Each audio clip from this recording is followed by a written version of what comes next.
Death इस वक्त क्रोम्बो से लड़ रहा था। एक विशाल छिपकली जैसा थाइड जो नेचुरली लोमलिंस का शिकारी था। वो बीस्ट डरावना था। उसकी हाइट आसानी से 7 मीटर से भी ज्यादा थी और वजन किसी टैंक जैसा। उसकी स्केल्स गहरी काली थीं, जिनमें हल्की पर्पल टिंट चमकती थी हर मूवमेंट के साथ। उसकी पीठ के पीछे एक लंबी टेल लहराती थी, जिसे वो बार बार घुमा रहा था अपने ओपोनेंट को कुचलने के लिए। वो थाइड अपने लंबे नुकीले पंजों पर इधर उधर घूम रहा था, डेथ को दो टुकड़ों में फाड़ने की कोशिश करते हुए। अगर डेथ अटैक से टाइम पर बच नहीं पाता तो वो कामयाब हो जाता। बीस्ट अजीब, भद्दा और बेहद इंटिमिडेटिंग था। ऐसा लग रहा था जैसे वो बाकी मॉन्स्टर से ज्यादा इंटेलिजेंट हो। हालांकि इसे प्रूव करने का कोई तरीका नहीं था। फिर भी डेथ कसम खा सकता था कि क्रीचर ने कई बार उसे खास स्पॉट्स पर अटैक करने के लिए लूर किया, ताकि अगली ही पल अपने विशाल जबड़े और रेजर शार्प टीथ से उसे लगभग मार दे। वो लड़ना जानता था।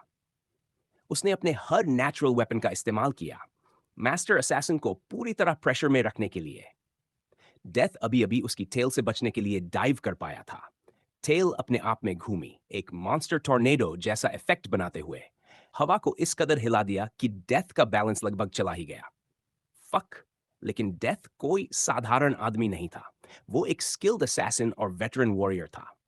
इतने पावरफुल बीस्ट के सामने भी उसे पता था कि उसका काम क्या है। क्रोम्बो को बिजी रखना, जब तक उसके टीममेट्स बाकी थाइड्स को मारकर अवेकनर किड को किडनैप कर ले। वो ये भी जानता था कि बीस्ट अभी तक अपनी ब्रेन क्रिस्टल पावर का इस्तेमाल नहीं कर रहा था। क्रोम्बो ज्यादातर लोमालिन्स को हंट करता था। जिंदा रहने के लिए उसे बहुत सारे लोमालिन्स खाने पड़ते थे। इसलिए उसने एक ब्रेन क्रिस्टल पावर डेवलप की थी। वो एक ऐसा स्लाइम बना सकता था जो तुरंत हार्डन हो जाता था। उसी से वो भागते हुए लोमालिन्स को ट्रैप करता और बाकी को जिंदा ही निगल जाता। डेथ ने अपने दोनों डैगर से क्रीचर पर कई बार स्लैश किया, लेकिन थाइड की हार्ड स्केल्स ने हर अटैक रोक लिया। बस हल्की सी कट्स लगती, ना डैमेज, ना स्लो डाउन। वो बस अटैक्स अवॉइड कर पा रहा था। क्रोम्बो ने अपना राइट आर्म घुमाकर असैसिन पर वार किया। डेथ ने आगे की तरफ रोल किया और नाइफ से काउंटर किया, क्रीचर की कॉब्स पर हिट मारते हुए। बीस्ट ने टेल से उसे उछालने की कोशिश की, उसे खा जाने की उम्मीद में। लेकिन डेथ ने जंप किया और एक्रोबैटिक मूव से बच गया, मॉन्स्टर के पीछे कुछ मीटर दूर लैंड करते हुए। टाइड ने घूमकर फिर स्वाइप किया, लेकिन डेथ रेडी था। बैकवर्ड जंप करते हुए उसने डिस्टेंस बना ली। क्रोम्बो गुस्से में रोर किया और फिर से चार्ज किया। अपने मैसिव साइज और दो पैरों पर चलने की आदत के बावजूद क्रोम्बो तेज था। डेथ के पास ज्यादा टाइम नहीं था, इसलिए वो शैडोज में डाइव कर गया। बीस्ट कुछ पल उस जगह को घूरता रहा जहां आदमी गायब हुआ था, कंफ्यूज्ड। लेकिन सोचने का टाइम नहीं मिला।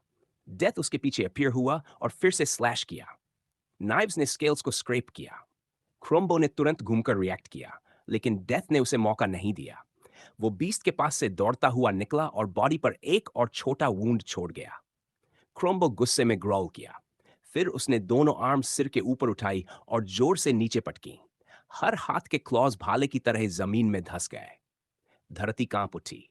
ये ट्रेमर एरिक की टीम तक ने महसूस किया, और यकीनन डेथ के चारों कॉमरेड्स ने भी। थोड़ा ध्यान इधर भी दोगे? जैचरी चिल्लाया, बैलेंस संभालते हुए। लेकिन मास्टर असैसिन ने जवाब नहीं दिया। ड्यूटी से बाहर वो मजाकिया था, लेकिन कॉम्बैट में उसका दिमाग रेजर शार्प हो जाता था।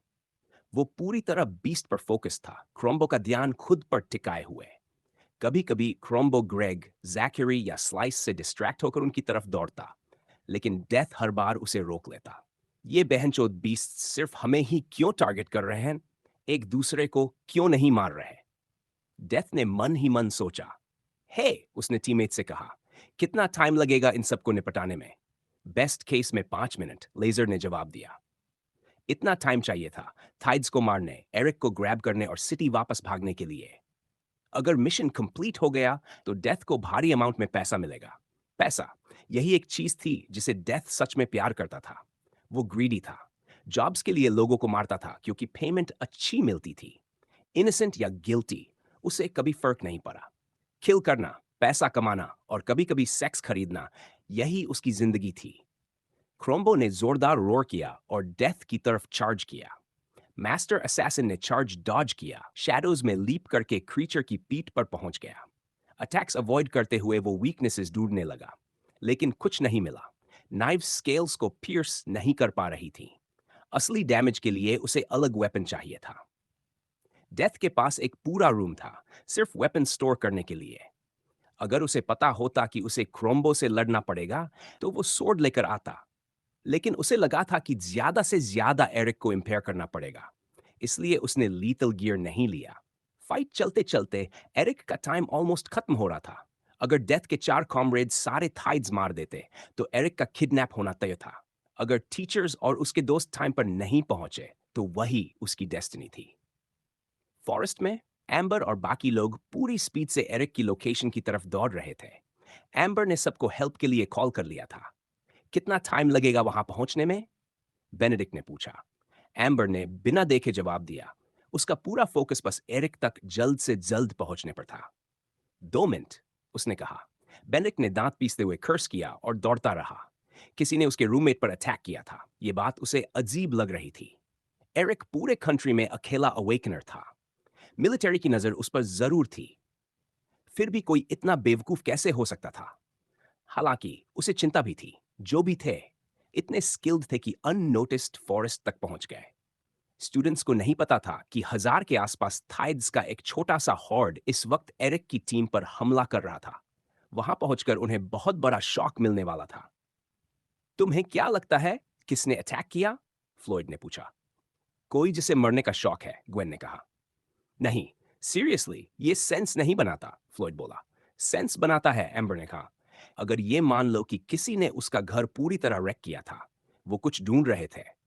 अगर अब उस पर अटैक किया है, तो या तो उन्हें लगता है कि वो चीज उसके पास है, या उसे पता है कि वो कहां है। तो तुम्हें नहीं लगता कि अपार्टमेंट सिर्फ रॉबरी के लिए था? फ्लॉयड ने पूछा। नहीं, वरना वो उस पर अटैक नहीं करते। और अगर वो हमसे बहुत ज्यादा स्ट्रांग हुए? ग्वेन ने पूछा। एरिक ने टीचर्स को कॉल कर दिया होगा। वो ज्यादा दूर नहीं होंगे, एम्बर बोली। हमें बस अटैकर्स को तब तक रोकना है जब तक वो पहुंच ना जाए।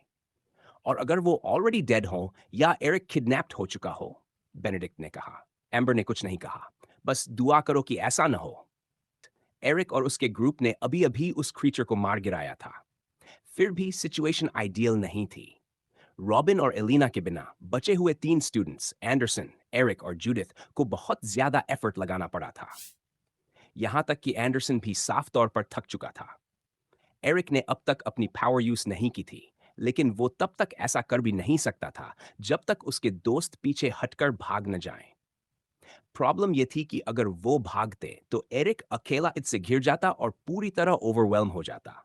मतलब वो सब literally between a rock and a hard place फंसे हुए थे। ऐसा नहीं था कि उन्होंने इस बारे में सोचा नहीं था, लेकिन एरिक ने तुरंत ही इश्यू समझा दिया। अगर वो और स्ट्रांग होता, तो शायद ट्राई करता, लेकिन अभी वो एक किड ही था और खुद पर उतना भरोसा नहीं था। यहां तक कि एंडरसन के मन में भी डर था। सॉरी, एलिना ने कहा। एक मॉन्स्टर को खत्म करने में टीममेट्स को इतना टाइम लगता देख उसने रेस्ट कर लिया था। उसी के लिए वो माफी मांग रही थी। अब मैंने इनफ रेस्ट कर लिया है, फाइट कर सकती हूं। गुड, एरिक ने जवाब दिया, क्योंकि 7 मॉन्स्टर्स हमारी तरफ आ रहे हैं। जूडिथ ने एरिक को थकी हुई और उदास नजरों से देखा। तीनों में वो सबसे ज्यादा एग्जॉस्टेड थी और उसकी स्पिरिचुअल एनर्जी लगातार ड्रेन हो रही थी। रोबिन अभी भी मार्क ऑफ अटैक्स की वजह से कॉम्बैट से बाहर था, लेकिन ऑलमोस्ट रिकवर कर चुका था। एलेना तुरंत अपनी पोजीशन पर लौट आई और जूडिथ भी पीछे नहीं रही। उसने अपने हाउंड्स को कम स्पिरिचुअल एनर्जी देना डिसाइड किया, जिससे वो छोटे और कमजोर हो गए, लेकिन प्रति सेकंड एनर्जी कंजम्पशन भी कम हो गया। दोनों लड़के और एलेना दुश्मनों की तरफ बढ़े, जबकि जूडिथ पीछे से सपोर्ट कर रही थी। थोड़ी ही देर में वो मॉन्स्टर्स तक पहुंच गए। एरिक और एंडरसन ने एक एक मॉन्स्टर को तुरंत मार दिया, जिससे 5 बचे। दोनों ने तुरंत अगले 2 पर हमला किया। जूडिथ ने 2 मॉन्स्टर्स को संभाला और एलिना ने आखिरी वाले को। एरिक और एंडरसन ने फिर से जल्दी से अपने टारगेट्स खत्म कर दिए। जूडिथ को थोड़ा ज्यादा टाइम लगा। एलिना, जो अभी भी पीक कंडीशन में नहीं थी, उसने आखिरी मॉन्स्टर को लगभग 10 सेकंड्स बाद गिराया। नॉर्मल कंडीशंस में ये टाइम शायद कम लगता, लेकिन लाइफ एंड डेथ बैटल में, जहां मॉन्स्टर्स कोबरा से भी तेज चेन्ड अटैक्स कर सकते थे, ये टाइम बिल्कुल अब्सर्ड था। उधर डेथ अब भी क्रोम्बो से लड़ रहा था। आखिरकार उस बीस्ट ने मास्टर असैसिन को एक छोटा सा पेस्ट मानते हुए उसे ट्रैप करने के लिए अपनी पावर यूज की। स्लाइमी सब्सटेंस में फंसते ही डेथ की ऑलमोस्ट हालत खराब हो गई और वो सब्सटेंस हार्डन होने लगा। लेकिन उसने तुरंत शैडो में जंप किया और स्लाइम से काफी दूर अपीयर हो गया। ये क्रॉम्बो को और भी ज्यादा चिढ़ाने वाला लगा। वो गुस्से से दहाड़ा और पूरी ताकत से डेथ पर चार्ज किया, जो अब भी जमीन पर फैले स्लाइम से कई मीटर्स पीछे खड़ा था। कई टन्स वजन वाले, कई मीटर्स ऊंचे मॉन्स्टर्स का चार्ज करना अपने आप में डरावना था। कोई भी डर जाता। बीस्ट के हिलते ही जमीन कांप उठी। आसपास के टाइड्स बैलेंस खोकर गिर पड़े और तुरंत लेजर या स्लाइस के हाथों मारे गए। डेथ कोई ऑर्डिनरी इंसान नहीं था। वो कॉमली वहीं खड़ा रहा। मॉन्स्टर को रिटेलिएट करने का मौका ना देने के लिए उसने क्रोम्बो को काफी पास आने दिया, तभी डॉज किया और उस पर कुछ और घाव लगा दिए। डेथ ने गुस्से से भरे मॉन्स्टर को मुस्कुराते हुए देखा। सच था कि उसके करंट इक्विपमेंट से वो क्रोम्बो को मार नहीं सकता था, लेकिन इतना पावरफुल ओपोनेंट के अगेंस्ट स्टैंड करना ही कॉन्फिडेंस बूस्ट दे रहा था। वो और क्रोम्बो लगभग सेम लेवल पर थे। बीस्ट की स्ट्रेंथ थोड़ी ज्यादा थी, लेकिन इंटेलिजेंस कम। इसी एडवांटेज का यूज करके डेथ जिंदा रह सकता था और उसे बिजी रख सकता था। अगर उसके पास डिफरेंट वेपन्स होते तो शायद वो उसे मार भी देता। इसी दौरान ग्रेग, जैकरी, लेजर और स्लाइस मॉन्स्टर आफ्टर मॉन्स्टर किल कर रहे थे। स्लाइस ने वैंग ग्रीन को मार गिराया, क्रोम्बो के बाद वहां मौजूद सबसे स्ट्रॉन्ग बीस्ट। ट्रेनिंग की वजह से उसके लिए यह ज्यादा मुश्किल नहीं था। चारों ने ऑलमोस्ट आधे थाइड्स को खत्म कर दिया था। सामने एक कंप्लीट ब्लड बैथ था। कटे हुए सिर, दो हिस्सों में बांटे बॉडीज, कई टुकड़ों में कटे हुए क्रीचर्स, कहीं लिम्स मिसिंग थे तो कहीं शरीर में बड़े बड़े होल्स। लेकिन तभी चारों को कुछ अजीब महसूस हुआ। थाइड्स शब्द उन एनिमल्स के लिए यूज होता था जिन्होंने इवॉल्व करके ब्रेन क्रिस्टल पावर्स डेवलप की थी। लेकिन थाइड्स होने बावजूद वो अलग अलग रेसेस से थे जो नॉर्मली एक दूसरे के एनिमीज होते थे। आज ऐसा नहीं था और यही सबसे ज्यादा स्ट्रेंज था। तुम्हें क्या लगता है जैक? ग्रेग ने पूछा। पता नहीं, जैकरी बोला, लेकिन यह बिहेवियर बिल्कुल अच्छा साइन नहीं है। मैंने अपनी जिंदगी में कभी टून और नेर को साथ लड़ते नहीं देखा। ऐसा लग रहा है जैसे उन्हें पता हो कि हम ही उनके एनिमीज हैं। क्या कोई सेंचिएंट इसके पीछे हो सकता है? ग्रेग ने पूछा। सेंचिएंट्स वो थाइड्स होते थे जिनकी इंटेलिजेंस ह्यूमंस जैसी हो जाती थी, और वो अक्सर बाकी थाइड्स को कंट्रोल करके बड़े थ्रेट्स को खत्म करवाते थे। वाइवर्न्स अक्सर सेंचिएंट होते थे, लेकिन दूसरी स्पीशीज भी उस लेवल तक पहुंच सकती थी। अगर कोई सेंचिएंट नियर बाय होता तो थाइड्स का कोऑपरेट करना समझ आता, लेकिन फिर भी इतना ऑर्गेनाइज्ड नहीं।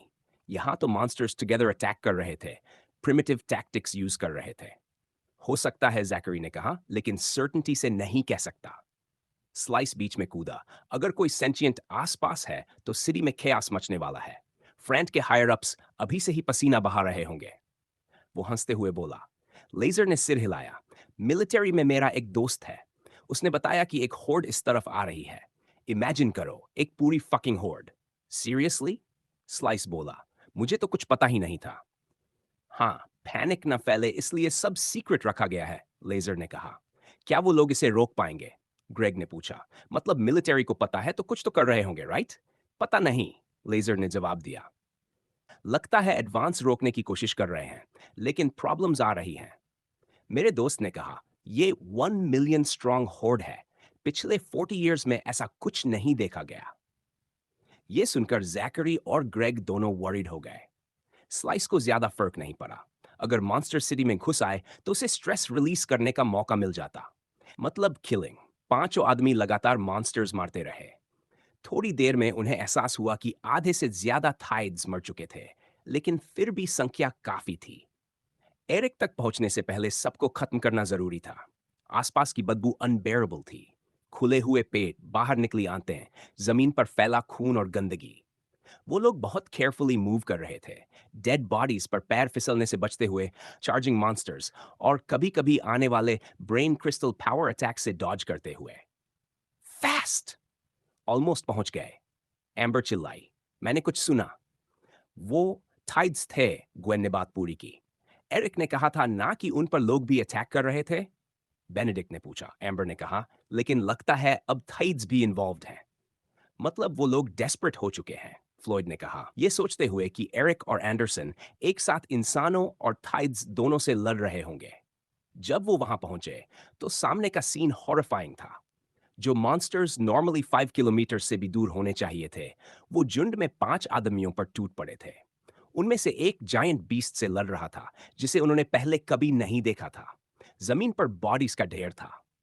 अलाइव मॉन्स्टर्स कम थे, लेकिन अब भी खतरा बहुत बड़ा था। सिचुएशन अचानक उनकी एक्सपेक्टेशन से कहीं ज्यादा कॉम्प्लिकेटेड हो गई थी। एम्बर और उसके दोस्तों को एरिक और उसकी टीम को स्पॉट करने में थोड़ा टाइम लगा। उस वक्त वो लोग थाइड्स के एक ग्रुप से लड़ रहे थे। एम्बर ने उन बीस्ट्स को पहले भी देखा था, क्योंकि वो और उसकी टीम उनसे पहले फाइट कर चुके थे। लेकिन तब सिर्फ दो थे। सिर्फ दो बीस्ट ने ही उनकी टीम को काफी ट्रबल दिया था। इसलिए एम्बर को समझ नहीं आ रहा था कि एरिक और उसके लोग चार थाइड से लड़ते हुए अब तक जिंदा कैसे हैं। जैसे ही उसने एरिक और एंडरसन को देखा, वो और उसके दोस्त तुरंत मदद के लिए दौड़ पड़े। फ्लैंक इट, एरिक चिल्लाया। नहीं कर सकती, दूसरा वाला रास्ता ब्लॉक कर रहा है। जूडिथ ने जवाब दिया। फक, एरिक के मुंह से निकला। काम रहो गाइस, एंडरसन बोला। इसी बीच रॉबिन अब भी जमीन पर बैठा था। अपना शरीर ठीक से हिला नहीं पा रहा था। रॉबिन, तुम ठीक हो? एलेना ने पूछा। थोड़ा बेटर हूं, लेकिन अभी भी अपने आर्म्स नहीं हिला पा रहा, वो चिल्लाया। एरिक ने बाएं तरफ क्विक ग्लैंस डाली और देखा कि एम्बर और बाकी 29 स्टूडेंट्स उनकी तरफ दौड़ते चले आ रहे हैं। ऐसा लगा जैसे उसके कंधों से कोई भारी पत्थर अचानक हट गया हो। वो आ गए। बाकी सबने भी उसी डायरेक्शन में देखा और आते हुए स्टूडेंट्स को स्पॉट कर लिया। करीब 10 सेकंड्स बाद पहला स्टूडेंट बेनेडिक्ट आखिरकार वहां पहुंचा। एक क्विक मोशन में उसने उस मॉन्स्टर का सिर धड़ से अलग कर दिया, जो एलिना पर फोकस किए हुए था। उसने एलिना की तरफ देखा, विंक किया और बोला, लेटर में थैंक्स कहना। फिर वो एरिक की तरफ मुड़ा। डिड यू मिस मी? बकवास बंद करो और रोबिन की हेल्प करो, वो इंजर्ड है। आई कैप्टन। इसके बाद बाकी स्टूडेंट्स भी पहुंच गए और ज्यादा टाइम नहीं लगा मॉन्स्टर्स को जल्दी से खत्म होने में। तुम ठीक हो? एम्बर ने पूछा। उसका चेहरा टेंस था। मैं ठीक हूं, एक स्क्रैच भी नहीं है, एरिक ने जवाब दिया। यह सुनकर एम्बर को रिलीफ मिला। उसने एक पल के लिए उसे ध्यान से देखा। उसके कपड़ों पर कहीं भी खून नहीं था। चारों तरफ लाशें पड़ी थी। फाइट्स क्लियरली ब्रूटल रहे होंगे, लेकिन एरिक पर कोई चोट नहीं थी। मास्टर नीमनन की ट्रेनिंग में एरिक लीप्स एंड बाउंस से इंप्रूव कर रहा था। उधर एरन और मिकी एंडरसन के पास पहुंचे। ब्रो, सब ठीक है? एरन ने पूछा। हाँ, मैं ठीक हूं, एंडरसन ने जवाब दिया। एम्बर कुछ सेकंड्स तक एरिक को देखती रही। आखिरकार एरिक ने पूछ ही लिया, क्या हुआ? Something wrong? एम्बर हल्का ब्लश हुई, नजरें हटा ली और बोली, कुछ नहीं। कुछ सेकंड्स तक कोई बीस्ट उनकी तरफ नहीं आया। जब आया भी तो वो इतने वीक थे कि बाकी स्टूडेंट्स ने एफर्टलेसली उन्हें मार दिया। फिर भी एरिक को एक्सपीरियंस मिला, क्योंकि वो सिस्टम अब्जॉर्प्शन रेंज के अंदर ही मरे थे। एरिक ने एम्बर की अजीब हरकतों को इग्नोर किया और तुरंत सीरियस हो गया। लिसन, मुझे नहीं पता ये लोग एग्जैक्टली क्या चाहते हैं, लेकिन मोस्ट प्रोबेबली ये मुझे टारगेट कर रहे हैं, एरिक ने कहा। हाँ, मुझे भी समझ आ गया था, एम्बर बोली।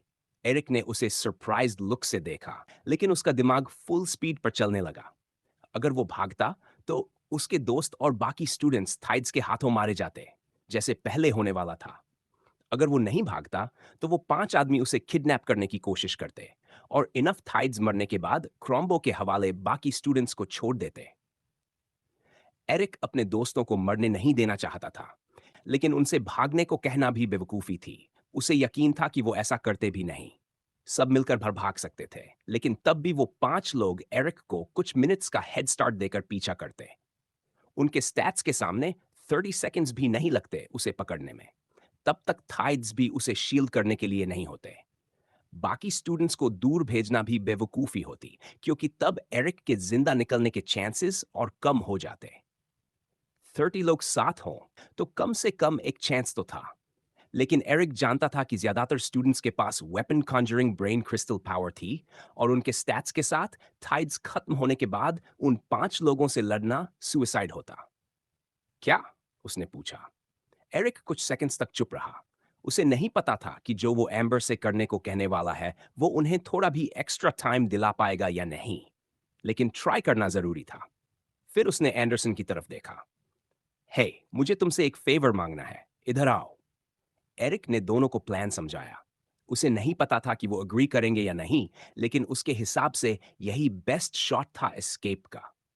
सब क्लियर है? पूछा। हाँ। एंडरसन, तुम कर पाओगे? एरिक ने पूछा। ट्राई कर सकता हूं, लेकिन ये बहुत रिस्की है, एंडरसन बोला। मुझे पता है, लेकिन ये सिर्फ तुम ही कर सकते हो। अगर तुमने कर लिया तो हमें थोड़ा टाइम मिल जाएगा, क्योंकि वो हमारा ट्रैक लूज कर देंगे। एरिक को एंडरसन को इतना डेंजरस रोल देने में गिल्ट महसूस हो रहा था, लेकिन कोई और रास्ता नहीं था। थैंक्स, एंडरसन, मैं अप्रिशिएट करता हूं। देखो जैक, किड के पास कंपनी आ गई है, ग्रेग ने कहा। हाँ, नोटिस किया। हा हा हा, लगता है आज थोड़ी फन मिलने वाली है। स्लाइस हंसा। हे, सारी गर्ल्स अकेले मत ले जाना, मुझे भी मजा चाहिए, लेजर बोला। ऐसा मैं कभी नहीं करूंगा। डाउट है ब्रो, तुम्हारे बारे में बहुत नेस्टी रूमर्स घूमते हैं। जैक ने दोनों को नॉनसेंस बंद करते देखा और मिशन पर फोकस कराया। चारों ने ऑलमोस्ट सारे थाइड्स मार दिए थे। प्लान ये था कि जैसे ही सब खत्म हो, वो किड को ले लेंगे और डेथ को क्रॉम्बो से डिसंगेज करने देंगे। लेकिन जैकरी थोड़ा वरीड था। किड के साथ 30 स्टूडेंट्स थे और रेड पैलेस की ट्रेनिंग के बाद वो प्रॉब्लम बन सकते थे। गाइस, सुनो, बोला। जैसे ही कुछ बीस्ट्स बचें, हम किड पर रश करेंगे। सारे थाइड्स को मारने की जरूरत नहीं है, स्टूडेंट्स को करने दो। बेटर होगा अगर वो क्रोम्बो के रेज में मर जाए, तो हमारे खिलाफ एविडेंस भी कम रहेगा। No fun at all. हर बार मजा स्पॉइल क्यों करते हो? रोज रोज इतनी प्रे नहीं मिलती। नो, मिशन कंप्लीट करेंगे और बेस लौटेंगे। क्लियर? यस। ओके। चारों थाइड्स को मारते रहे। अब कोई बीस्ट उनसे आगे नहीं निकल पा रहा था। नंबर्स कम हो चुके थे, लेकिन उनकी एक्सपेक्टेशन के खिलाफ एरिक अपनी जगह से हिला नहीं। या तो वो स्टूपिड था, या फिर उसके पास कोई प्लान था, और उन्हें सेकंड ऑप्शन पर ज्यादा भरोसा था। जैकरी ने एरिक की तरफ देखा। अभी इनफ थाइड्स नहीं मरे थे और एरिक मूव नहीं कर रहा था, इसलिए वो लोग बस फाइट जारी रख सकते थे। डैम किड, स्मार्ट हो, जैकरी ने सोचा, लेकिन एरिक समझ गया था टाइम अप हो चुका है। थग्स किसी भी मोमेंट अटैक कर सकते थे। ऑलराइट गाइस, प्लान के अकॉर्डिंग मूव करते हैं, एरिक बोला। हर स्टूडेंट ने अपने सेफ्टी डिवाइस का बटन दबाया। 10 से ज्यादा टीचर्स को डिस्ट्रेस सिग्नल मिल गया और वो तुरंत उनकी लोकेशन की तरफ मूव करने लगे। उसी समय 30 स्टूडेंट्स पूरी स्पीड से वहां से निकलने लगे। हे, ये लोग जा रहे हैं, स्लाइस चिल्लाया। देखा, जैकरी बोला, उन्हें 1 मिनट दो, थाइड से छुटकारा मिल जाएगा और हम जल्दी उन तक पहुंच जाएंगे। इस तरह किड को मॉन्स्टर से दूर जाने का इनफ टाइम मिल जाएगा। जैचरी को जरा भी अंदाजा नहीं था कि वो बिल्कुल वैसा ही कर रहा है जैसा एरिक ने प्रिडिक्ट किया था। रन! जितना ज्यादा डिस्टेंस बना सकते हैं, उतना अच्छा, एरिक चिल्लाया। उसकी जिंदगी की ये क्रूशियल मोमेंट्स तय करने वाले थे कि वो जिंदा रहेगा या किसी भयानक तरीके से मरेगा। उसे तेजी से मूव करना था और खुद के और उन 5 आदमियों के बीच लगातार डिस्टेंस बनानी थी। लेकिन वो बिना सोचे समझे जंगल में भाग भी नहीं सकता था। उसे ये भी जानना था कि आगे क्या है। सबसे पहले उसने जूडिथ से कहा कि वो अपने हाउंड्स को आगे भेजे, और उसने तुरंत ऐसा किया। फिर एरिक ने चारों तरफ नजर दौड़ाई, किसी भी ऐसे क्लू की तलाश में जो उसे आगे की स्ट्रेटजी तय करने में मदद कर सके। लेकिन उसे बस एक फैला हुआ जंगल ही दिखा। प्रॉपर तरीके से सराउंडिंग्स चेक करने का कोई तरीका नहीं था, इसलिए यह जानने का कि आगे थाइड्स हैं या नहीं, बस जूडिथ के हाउंड्स ही उसकी आंखें थे। भागते हुए उसका दिल जोर जोर से धड़क रहा था। वो बस यही उम्मीद कर रहा था कि टीचर्स के आने से पहले वो 5 आदमी उसे पकड़ न ले। ओके, एंडरसन, हम काफी दूर आ चुके हैं। अब तुम्हारा टाइम है। जब तुम फिनिश कर लो, याद रखना, हमें वेस्ट की तरफ जाना है, बैरियर के ईस्टर्न एंट्रेंस की ओर। ठीक है? यस, डोंट वरी, एंडरसन ने जवाब दिया। फिर वो अचानक रुक गया, जबकि बाकी सब आगे भागते रहे। अब उसे सिर्फ 30 सेकेंड्स इंतजार करना था। इतना टाइम काफी था ताकि बाकी लोग उसकी पावर के इफेक्ट से बाहर निकल जाएं। यही एरिक का प्लान था, एंडरसन की पावर से सराउंडिंग्स को तबाह करके उनके ट्रैक्स मिटा देना। कुछ ज्यादा कॉम्प्लिकेटेड नहीं था, लेकिन उस सिचुएशन में यही सबसे बेस्ट ऑप्शन था। आखिरकार एरिक को बस भागते रहना था, लेकिन इस प्लान की कीमत एंडरसन को चुकानी पड़ रही थी। वो अकेला रह गया था, जंग के थाइड्स के सामने, या उससे भी बदतर, उन 5 आदमियों के सामने। 3, 2, 1। उसी पल एंडरसन ने अपने न्यूरल लिंक्स के जरिए कम से कम आधी मैना अपने शरीर में चैनल की और एनर्जी गैदर करने लगा। करीब 10 सेकंड्स बाद उसके शरीर से रोशनी निकलने लगी। वो किसी जायंट लैंटर्न की तरह लग रहा था, अपने चारों तरफ सब कुछ इल्यूमिनेट करता हुआ। वो लाइट धीरे धीरे सूरज से भी ज्यादा तेज हो गई, इतनी ब्राइट कि सैकड़ों मीटर्स दूर पेड़ों के बीच से भी साफ दिखाई दे रही थी। ये क्या फक है? स्लाइस ने जंगल की तरफ इशारा करते हुए कहा। मुझे नहीं पता, लेकिन जैकरी की बात एक जबरदस्त धमाके ने काट दी। बूम! ये एक्सप्लोजन कम से कम 100 मीटर्स तक फैला था, लेकिन उसकी शॉक वेव्स, हीट और डिब्री ने लगभग 1 किलोमीटर के रेडियस को अफेक्ट किया। एरिक और बाकी सब ने एक्सप्लोजन की आवाज सुनी। वो अभी भी एंडरसन की पोजीशन से ज्यादा दूर नहीं थे, और एरिक को समझ आ गया कि उसे तुरंत एक्शन लेना होगा। Floyd, shield from the explosion! Eric ने ऑर्डर दिया। शॉकवेव्स और हीट तेजी से स्टूडेंट्स और दूसरी तरफ मौजूद 5 आदमियों की तरफ बढ़ रही थी।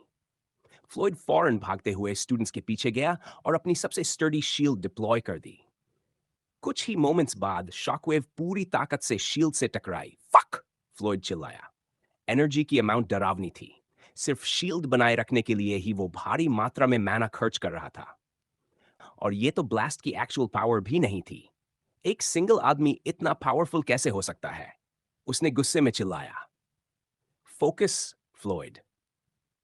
उसी समय शॉकवेव्स पांचों आदमियों तक भी पहुंच चुकी थीं। टेक कवर, जैकरी चिल्लाया। डेथ समेत पांचों लोग पास के पेड़ों की तरफ दौड़े और कवर लिया। शॉकवेव्स की वजह से क्रोम्बो कई मीटर्स दूर उड़कर जमीन पर गिर गया। जैसे ही वो फिर से अपने 2 पैरों पर खड़ा हुआ, जैक वो पूरी ताकत से भागने लगा। वो चीज सच में उसे मार सकती थी। ये सब क्या था? ग्रेग ने पूछा। मुझे नहीं पता। फिर उसने डिसाइड किया कि अब एरिक को पकड़ने का टाइम आ चुका है, खासकर जब थाइड्स ब्लास्ट से डरकर रिट्रीट करने लगे थे। चलो, अवेकनर को उठाते हैं, जैकरी चिल्लाया। लेजर बोला, और इस तरह पांचों आदमी एरिक की पोजीशन की तरफ दौड़ पड़े। इधर एंडरसन जमीन पर हाँफ रहा था। उसके चारों तरफ की जमीन झुलस चुकी थी, एक विशाल क्रेटर बन चुका था, और पेड़ टूट टूट कर चारों तरफ बिखरे पड़े थे। ये सिर्फ ब्लास्ट की वजह से नहीं था, बल्कि शॉकवेव्स ने भी आसपास के एरिया को बुरी तरह डैमेज किया था। भले ही किसी की जान नहीं गई, लेकिन डिस्ट्रक्शन सिवियर थी। एंडरसन जानता था कि वो एक्सप्लोजन्स को कंट्रोल नहीं कर सकता। जो तबाही उसने मचाई थी, उसे देखकर उसे समझ आ गया कि ये पावर बेहद डेंजरस है। उसने अपने चारों तरफ डेवास्टेशन देखी, फिर भी वो जानता था कि वो और टाइम वेस्ट नहीं कर सकता। 10 सेकंड्स तक सांस संभालने के बाद वो ब्लास्ट साइट से दूर भागने लगा। उसी समय एरिक और बाकी सब फिर से दौड़ने लगे। फ्लॉयड की शील्ड की वजह से वो सेफ थे, हालांकि फ्लॉयड पूरी तरह एग्जॉस्टेड हो चुका था। I will make that motherfucker पे, फ्लॉयड ने कहा। एंडरसन की पावर ने उसे हिला दिया था। ब्लास्ट इतना जबरदस्त था कि पेड़, पत्थर और ढेर सारी चीजें उनकी तरफ उड़कर आ रही थीं। फ्लॉयड को एक साथ बहुत कुछ रोकना पड़ा और उसकी मेहनत तेजी से खत्म हो गई। मेंटल तौर पर भी वो थक चुका था। सिटी वापस पहुंचते ही, तुम्हें मेरा फुल सपोर्ट मिलेगा, बेनेडिक्ट बोला। Glad you're a man of culture और मेरी स्ट्रगल समझते हो। कंप्लेंट बंद करो, फ्लॉयड। एम्बर ने निराशा में सिर हिलाया। वो हमारी जान बचाने के लिए पीछे रुका था। प्रिक मत बनो। हमें अब सिर्फ भागने पर फोकस करना है, सो कीप रनिंग। फिर उसने एरिक की तरफ देखा, ये जानते हुए कि उसका टर्न भी आने वाला है। एरिक, अब मेरी बारी? Not yet. ब्लास्ट ने ज्यादातर ट्रेसेस मिटा दिए हैं, लेकिन अगर अभी फॉग यूज किया तो हम उन्हीं लोगों को रास्ता दिखा देंगे, एरिक ने जवाब दिया। तो फिर प्लान क्या है? कुछ 100 मीटर्स और मार्च करेंगे, फिर तुम्हें गैस फैलानी होगी, एरिक ने दौड़ते हुए कहा। यह एरिक के प्लान का हिस्सा था। उसे पता था कि एंडरसन का ब्लास्ट सिर्फ कुछ ट्रैक्स ही मिटा पाएगा, बाकी ट्रेसेस वो लोग ढूंढ ही लेंगे। अगर उसने ब्लास्ट से पहले फॉग यूज किया होता तो शॉकवेव उसे डिसिपेट कर देती और एम्बर की मैना वेस्ट हो जाती।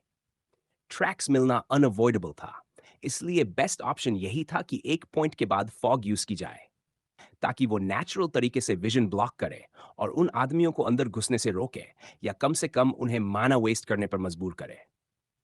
एरिक इतना नाइव नहीं था कि ये सोचे वो लोग अपने बॉडीज में माना सर्कुलेट नहीं करेंगे ताकि गैस का इफेक्ट कम हो सके।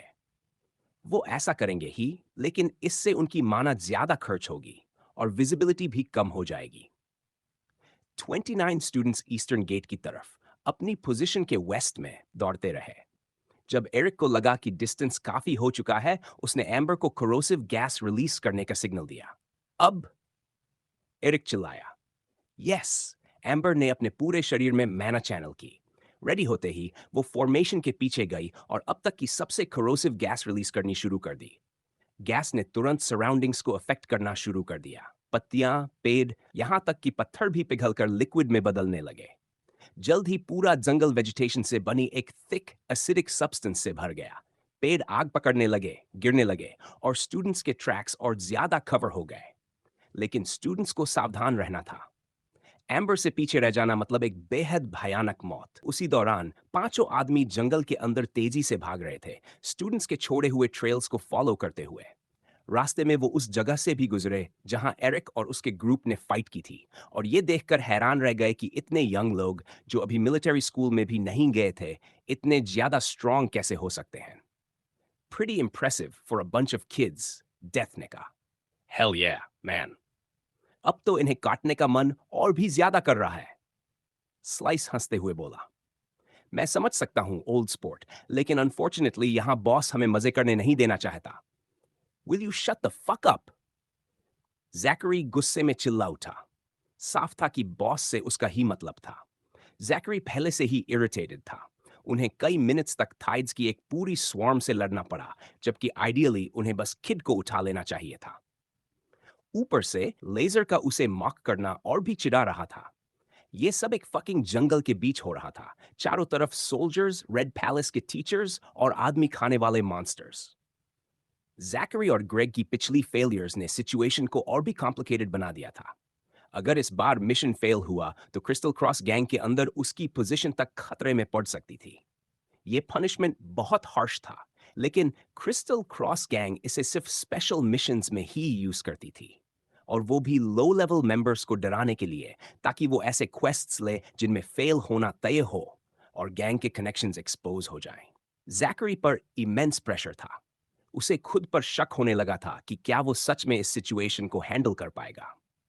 उसे पता था कि उसे किड को थोड़ी देर भागने देना पड़ेगा, वरना जैसे ही पांचों आदमी फाइट रोकते, थाइड सीधे उन पर टूट पड़ते। लेकिन उस अर्लियर एक्सप्लोजन उसे जेन्युइनली डरा दिया था। यह बिल्कुल क्लियर था कि अवेकनर एरिक रोमानो कोई सिंपल बच्चा नहीं था जिसे लाइटली लिया जाए।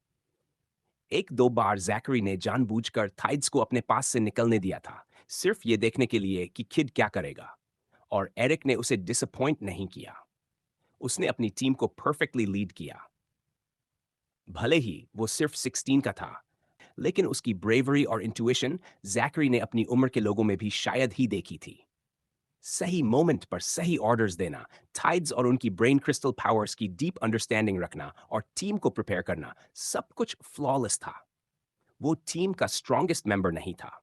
वो रोल उस लंबे लड़के एंडरसन का था, लेकिन एरिक वीक भी नहीं था। उसकी स्ट्रैटेजी की वजह से पूरी टीम जिंदा थी। कुछ देर चलने के बाद वो फाइनली एक्सप्लोजन साइट पर पहुंचे। जमीन पूरी तरह चार्ड और स्कॉच थी। 100 मीटर्स के रेडियस में जमीन पर गिरे हुए थे, जल रहे थे। जो पेड़ खड़े थे वो भी आग में गिरे हुए थे, और आग आसपास के जंगल में फैल रही थी। कई पौधों में फ्लाइंग रॉक्स और डिब्री की वजह से बड़े बड़े होल्स थे। ब्लास्ट की डेवस्टेशन हर तरफ साफ दिख रही थी। टीम ने कॉशियसली आगे बढ़ते हुए एरिया को सर्वे किया। ये ब्रेन क्रिस्टल पावर का काम है, लेजर ने पूछा। तू हाई रैंक असैसिन कैसे बन गया? जैकरी ने कहा। वो ऑलमोस्ट उसे इंसल्ट करने ही वाला था, लेकिन खुद को रोक लिया। लेजर उससे ज्यादा स्ट्रांग था और बिना ज्यादा एफर्ट के उसे मार सकता था। सिंपल है, मैं लोगों को मारने में अच्छा हूं, लेजर ने जवाब दिया। हाँ, वो तो दिख ही रहा है, जैकरी ने कहा। तो क्या लगता है ये बॉम्ब था? लेजर ने फिर पूछा। इस बार जैकरी ने जवाब दिया, नहीं, वो सोल्जर्स नहीं हैं। मिलिट्री से बॉम्ब मिल ही नहीं सकता। ये ब्रेन क्रिस्टल पावर का काम है। आह, मेक्स सेंस, लेजर बोला। जैकरी ने फेस पाम किया, फिर जमीन की तरफ देखा। स्टूडेंट्स के छोड़े हुए ट्रैक्स यहां पूरी तरह गायब हो चुके थे, लेकिन उसे ट्रैक्स की जरूरत भी नहीं थी। मिशन शुरू होने से पहले क्रिस्टल क्रॉस गैंग के इन्फॉर्मेंट ने उन्हें एक डिवाइस दिया था, जिसमें टारगेट की एग्जैक्ट लोकेशन थी। बस कुछ बटन्स दबाने से डायरेक्शन मिल जाती थी। डिवाइस चेक करने के बाद उसने टीम को बताया, हम वेस्ट जा रहे हैं। लेट्स गो देन, डेथ ने कहा। उन्होंने एक्सप्लोजन एरिया को बाईपास किया और स्टूडेंट्स की डायरेक्शन में आगे बढ़े। कुछ देर बाद उन्हें फिर से ट्रैक्स दिखने लगे जो ब्लास्ट से डिस्ट्रॉय नहीं हुए थे। हे, मैं सोच रहा था। जैकरी तुरंत अलर्ट हो गया। क्रोम्बो के अगेंस्ट डेथ ने जो प्रोएस दिखाई थी, उसके बाद वो उसे ऑफेंड करने की हिम्मत नहीं कर सकता था। स्लाइस या लेजर को शायद वो हैंडल कर लेता, लेकिन डेथ के सामने उसके चांसेस जीरो थे। हम इस किड को किडनैप क्यों कर रहे हैं? डेथ ने पूछा। जैकरी का दिल बैठ गया। बॉस के ऑर्डर्स थे कि ये बात किसी को न बताई जाए, लेकिन डेथ को रिप्लाई ना देना और भी ज्यादा डेंजरस था। वो गुस्से में आकर वहीं उसका काम तमाम कर सकता था। तुम जानते हो, मुझे इस बारे में बात नहीं करनी चाहिए, जैब बोला। कम ऑन मैन, हम सब गैंग मेंबर्स हैं। मैं किसी को नहीं बताऊंगा। I swear on my honour. Zachary को कटथ्रोट्स ऑनर का मतलब अच्छे से पता था। वो खुद भी कोई सेंट नहीं था, आखिर थीफ ही था। लेकिन वो अपने थॉट्स जाहिर नहीं कर सकता था। आखिरकार उसने रिलक्टेंटली बोलना शुरू किया।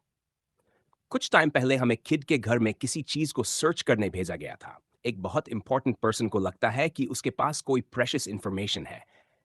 एग्जैक्टली क्या, ये उसे खुद भी नहीं पता था। उसने हमें information, USB keys, memory storage devices को कहा। हम उसके घर गए, कुछ नहीं मिला। उसका कंप्यूटर चुरा लिया, वहां भी कुछ नहीं। बस ब्राउजर हिस्ट्री मिली। वॉर रिलेटेड चीजों के अलावा सब क्लीन था। हिडन कोड्स, वियर्ड लैंग्वेजेस, सब चेक करवाया लेकिन कुछ नहीं। डेथ ने सिर हिलाया। तो बॉस ने हमें यहां भेजा किड को उठाने के लिए। या तो वो बताए कि उसने वो चीज कहां छुपाई है, या कम से कम ये कि वो इंफॉर्मेशन किस बारे में है। आई गेट इट, डेथ ने कहा। Boss of the crystal cross gang खुद क्वेस्ट इश्यू करे तो चीज डेफिनेटली बड़ी होगी। हाँ, और उससे भी ज्यादा सरप्राइजिंग है वो पर्सन जिसने रिक्वेस्ट की। इवन हम हाई रैंकिंग मेंबर्स को नहीं पता वो कौन है। बॉस के वर्ड से लग रहा है कि वो कोई बेहद पावरफुल आदमी है। उसी समय पांचों आदमी एक अजीब लैंडस्केप के सामने पहुंचे। आसपास का जंगल सड़ चुका था। बड़े पेड़ बबलिंग और सिजलिंग कर रहे थे। एक ऑप्रेसिव एटमॉस्फेयर हर तरफ फैला हुआ था।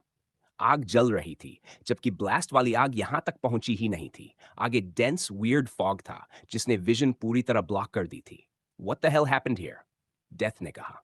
लगता है ये भी किसी ब्रेन क्रिस्टल पावर का काम है, उसने आगे जोड़ा। इंडीड, उसने एरिक के फ्रेंड्स पर रिसर्च की थी। फॉग देखकर वो समझ गया ये एम्बर जॉयस का काम था। जॉयस फैमिली की लड़की एम्बर नाम है। ये एग्जैक्टली ऐसा करोसिव फॉग बना सकती है। उसकी बात पूरी होने से पहले स्लाइस ने अपना हाथ उस फ्लोटिंग सब्सटेंस में डाल दिया। तुरंत उसका हाथ सिजलिंग करने लगा। वो छत से हाथ पीछे खींच लाया। जैचरी का दिमाग घूम गया। Are you fucking stupid? वो चिल्लाया। मैं बस देखना चाहता था कि हम इसके अंदर जा सकते हैं या नहीं, स्लाइस बोला। क्या समझ नहीं आया कि ये एम्बर फकिंग जॉयस का काम है? ग्रेग ने भी फेस पाम किया।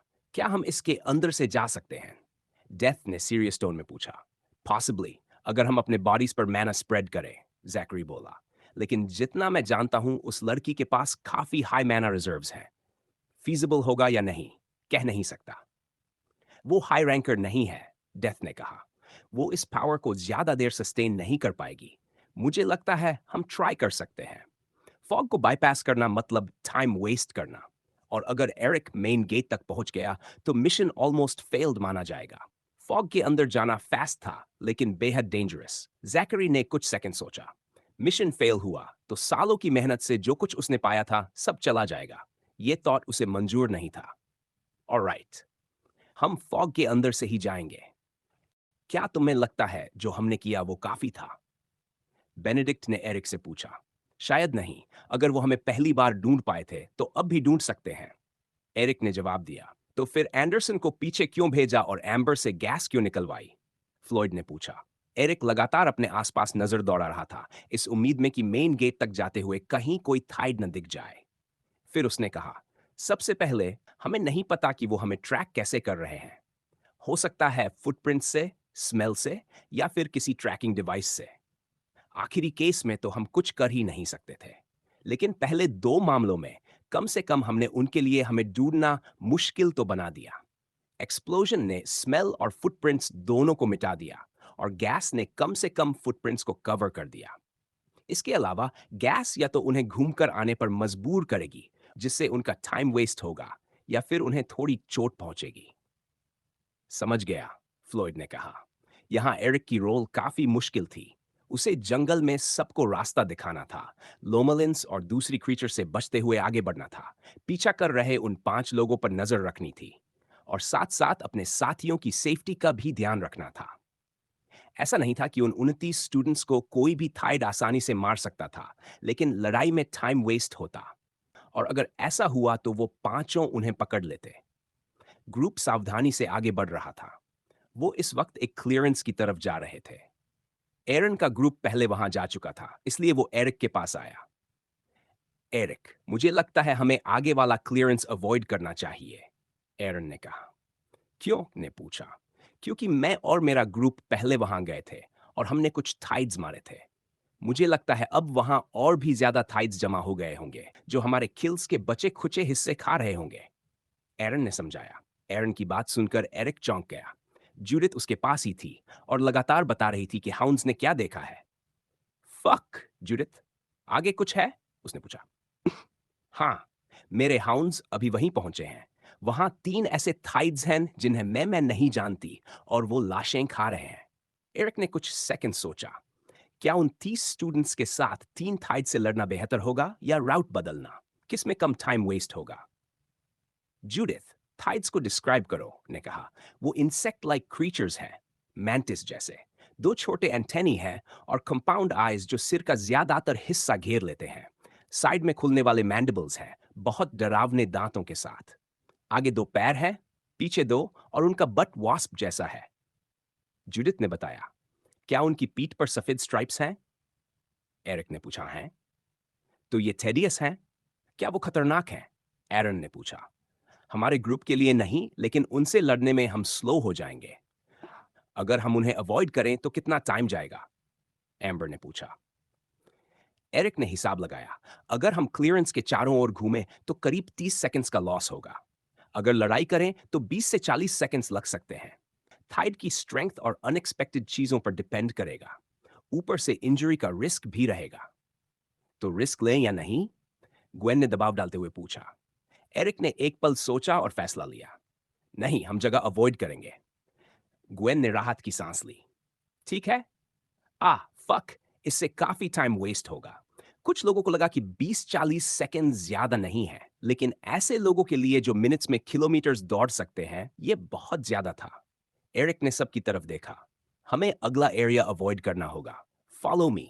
और वो बाईं ओर मुड़ गया। बाकी स्टूडेंट्स उसके पीछे पीछे क्लियरेंस के चारों ओर घूमने लगे। उधर जैकरी और बाकी चारों फॉग के अंदर घुस चुके थे। उनकी स्किन तुरंत सिजलिंग और बर्निंग महसूस करने लगी। फक, ये मेरी सोच से कहीं ज्यादा बुरा है, जैकरी ने कहा। मैना को अपनी स्किन के चारों ओर सर्कुलेट करो, तब प्रॉब्लम नहीं होगी, डेथ ने कहा। डेथ की सलाह मानते हुए सबने धीरे धीरे अपने बॉडी के चारों ओर माना घुमाना शुरू किया, जिससे एक प्रोटेक्टिव लेयर बन गई। इससे कोरोसिव फॉग सहना काफी आसान हो गया। फिर भी ऐसा लग रहा था जैसे वो 2 गर्म प्लेट्स के बीच फंसे हों। ये सच में बहुत अनकंफर्टेबल है, लेजर ने कहा। डेथ ने आसपास देखा। उसे फॉग के अलावा कुछ दिखाई नहीं दे रहा था। हर तरफ एक अजीब सा ग्रे रंग था, और एटमॉस्फेयर इतना शांत था कि जैसे टाइम रुक गया हो। जैकरी रफली समझ पा रहा था कि वो कहाँ है, लेकिन डायरेक्शन के लिए डिवाइस पर डिपेंड कर रहा था। वहीं डेथ अपने तेज सेंसेस और जंगल की अलग अलग स्मेल्स के सहारे फॉग के बाहर रास्ता ढूंढ पा रहा था। इस तरफ, डेथ ने कहा, और बाकी उसके पीछे हो लिए। आगे का नजारा डरावना था। फॉग हर चीज को पिघला रहा था, यहां तक कि नंगी जमीन भी नहीं बची थी। सब कुछ एक चिपचिपा गू बन चुका था, जिस पर चलते हुए कई बार वो फिसलते फिसलते बचे। ज्यादातर वेजिटेशन आग पकड़ चुकी थी। समझना मुश्किल था कि वो फॉग के समुद्र में चल रहे हैं या आग के। पेड़ अपने ही वजन से गिर रहे थे और फिर जलने लगते थे। इधर उधर थाइड्स और छोटे जानवरों के अवशेष पड़े थे। कुछ अब भी जिंदा थे, दर्द में तड़पते हुए। ग्रेग ने एक छोटे स्क्विरल को देखा जिसका सिर का आधा हिस्सा गायब था। वो बस मौत का इंतजार कर रहा था। कुछ सेकंड्स बाद कोरोसिव गैस ने उसका दिमाग भी खा लिया और उसकी लाइफ वहीं खत्म हो गई। बेचारा छोटा सा। क्या वो स्क्विरल? स्लाइस ने हंसते हुए, भाई 5 मिनट्स पहले तुमने सैकड़ों थाइड्स मारे थे। एक स्क्विरल की मौत से तुम्हें दुख हो रहा है? मुझे क्यूट एनिमल्स से लगाव है, ग्रेग ने कहा। क्योंकि तुम इडियट हो। देखो, हमें आगे बढ़ते रहना है। इससे पहले कि फॉग हमारे दिमाग खा जाए, चलो मूव करें, जैकरी ने बात संभालते हुए कहा। कुछ मिनट्स तेजी से चलने के बाद वो आखिरकार फॉग से बाहर निकल आए। एम्बर के लिए इतनी गैस बनाना आसान नहीं था। उसका मैना लगभग खत्म हो चुका था। अब रास्ता साफ था। अपनी फिजिकल स्टैट्स की वजह से पांचों ज्यादा देर में एरिक के ग्रुप के पास वाले क्लियरिंग तक पहुंच गए। वहां 3 मैंटिस लाइक थाइड्स लाशें खा रहे थे। एरिक के ग्रुप के उल्ट इन लोगों ने 3 सेकंड्स भी वेस्ट नहीं किए, थाइड्स को मारा और आगे बढ़ गए। वो हमसे 400 मीटर्स आगे हैं, जैकरी ने डिवाइस देखते हुए कहा। फैंटास्टिक, मजा आने वाला है, स्लाइस ने कहा। इस बार जैकरी ने उसे नहीं रोका। डेथ पूरी तरह फोकस में आ चुका था। मास्क के पीछे उसका चेहरा नहीं दिख रहा था, लेकिन उसका इरादा साफ था, किड को पकड़ना और पैसे लेकर घर जाना। स्लाइस और लेजर कार्नेज के लिए बेचैन थे। ग्रेग और जैकरी नर्वस थे, क्योंकि एरिक ने पहले ही साबित कर दिया था कि वो कोई आसान टारगेट नहीं है। 2 मिनट्स बाद उन्हें स्टूडेंट्स दौड़ते हुए दिखने लगे। वो साफ तौर पर धीमे थे। जैकरी ने सबसे आगे एरिक को देखा, जो ग्रुप को सिटी की तरफ लीड कर रहा था। मैं उन्हें देख सकता हूं, लेजर ने कहा। याद रखना, किड को पकड़ो और तुरंत यहां से निकलो, ओके? हाँ, ठीक है, चिंता मत करो। जैसे ही एरिक और बाकी लोग क्लियरेंस पार करके आगे बढ़े, उन्हें दूर से सिटी का बैरियर दिखने लगा। हम ऑलमोस्ट पहुंच ही गए हैं, गाइस। ग्रुप एक छोटे से खुले एरिया में था, जहां कई पेड़ हटाए गए थे, क्योंकि सिटी को पोटेंशियल अटैक से बचाने के लिए अंडरग्राउंड डिफेंसेस लगाए गए थे। लेकिन एरिक और बाकी स्टूडेंट्स के लिए यह जगह बस एक खुला मैदान था, जहां इधर उधर कुछ रॉक्स पड़े थे। थोड़ी देर आराम करने के लिए ठीक था, उससे ज्यादा कुछ नहीं। इस जगह की सबसे बड़ी प्रॉब्लम यह थी कि यहां कोई कवर नहीं था, न ही छुपने की कोई जगह। लेकिन उनकी मौजूदा सिचुएशन में प्रोटेक्शन का होना भी बेकार ही था, क्योंकि वो पांचों लोग किसी भी ट्री को पल भर में नष्ट कर सकते थे। अब स्टूडेंट्स के लिए सबसे अच्छा ऑप्शन यही था कि वो सब एक साथ रहें। अगर कोई अलग हुआ तो हालत बिगड़ सकती थी। थैंकफुली एरिक की इंस्ट्रक्शंस की वजह से ग्रुप स्प्लिट नहीं हुआ। एंडरसन भी कुछ सेकंड्स पहले ही वापस टीम में आ गया था। एरिक ने आगे देखा और ईस्टर्न गेट की बिल्डिंग पहचान ली। उन्हें वहां पहुंचने में फुल स्पीड पर दौड़ते हुए 2 मिनट से भी कम लगने वाले थे। टीचर्स अभी तक नहीं पहुंचे थे। हालांकि पांचों आदमियों और थाइड्स के अटैक के बाद 10 मिनट्स भी नहीं हुए थे। लेकिन एरिक जानता था कि उनका आना बस कुछ ही पलों की बात है। उसने ये भी नोटिस किया कि ईस्टर्न गेट के पास कोई मॉन्स्टर नहीं था। आसपास की हैवी पेट्रोल्स शायद ज्यादातर क्रीचर्स को दूर रखे हुए थीं, और ये देखकर एरिक को थोड़ी राहत मिली। फिर भी उसे पता था कि लेटली थाइड्स अजीब तरह से बिहेव कर रहे थे, इसलिए उसने गार्ड डाउन नहीं किया और पूरी विजिलेंस बनाए रखी।